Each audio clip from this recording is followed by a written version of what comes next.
Welcome to Pat Stats. It's been a while since I've posted a video, but we are back.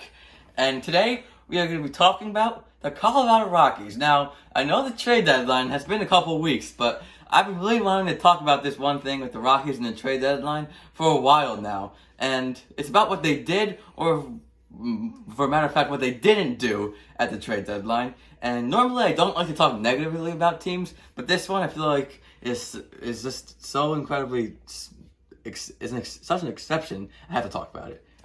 We're going to be talking about their trade deadline disaster. As you all probably would know, the Rockies are just not competitive right now. They are currently 55-66. They're not even in the race, not even close. They weren't expected to be 23 games out, if you want to know. They're not good. And what you would expect from teams who are not good at the trade deadline is this trade any of their valuable pieces to get something back for them. It's a pretty common concept, and most teams did it this year. And, well, you'll see what happens.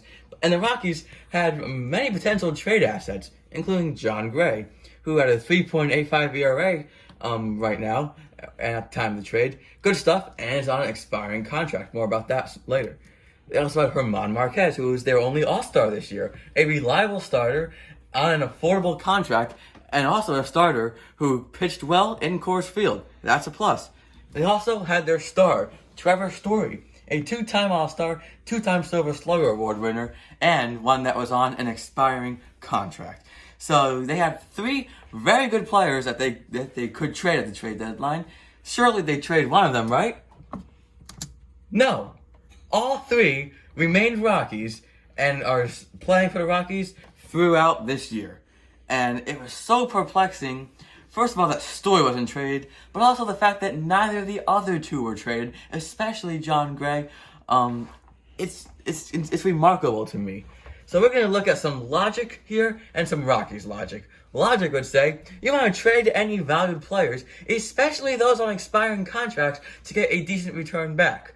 But the Rockies said, no, let's keep those players to get a compensation pick in the 2022 draft after they declined the qualifying offer, because that makes sense.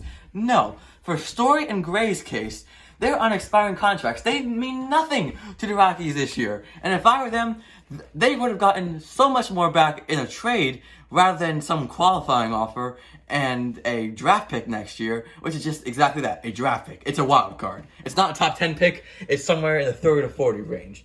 Another thing they said, or logic says, is to try to rebuild a farm system which drastically needs rebuilding. Before the season, their farm system was ranked number 27 in baseball, but the Rockies said, no, let's keep rolling with the same farm system, with the same setup that has not been able to develop players in recent years. I mean, so many teams, sellers got so much back for their players they sold. For example, when the Cubs traded Javier Baez to the Mets, the Cubs got the Mets' fifth-ranked prospect in return for another shortstop on an expiring contract, one that I would argue Story, as an overall player, is better than. They clearly could have got something back for him. It's not even a matter of if it's a good return or a bad return. They need to get something back for him.